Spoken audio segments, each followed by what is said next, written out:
नमस्कार साथियों, भुवर अखाड़ा Azamgarh PDS cycle वितरण में सहयोग देने वाले हमारे जो है कि ऋषिकेश यादव जो कंबोडिया में है इस टाइम और गोरखपुर के रहने वाले हैं।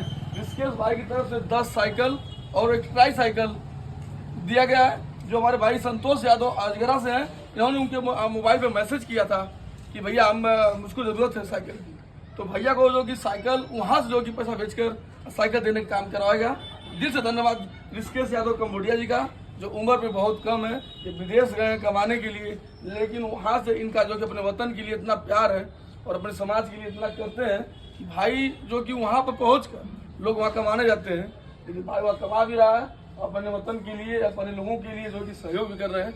ऐसे दिलदार आदमी को दिल से धन्यवाद ऋषिकेश यादव जी, जो आप इतनी कम उम्र में इतना बड़ा बड़ा काम कर रहे हैं। दिल से धन्यवाद।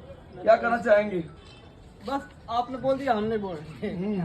सही है जी भैया, आपने बोल दिए। खुश है। हाँ, धन्यवाद। धन्यवाद भैया।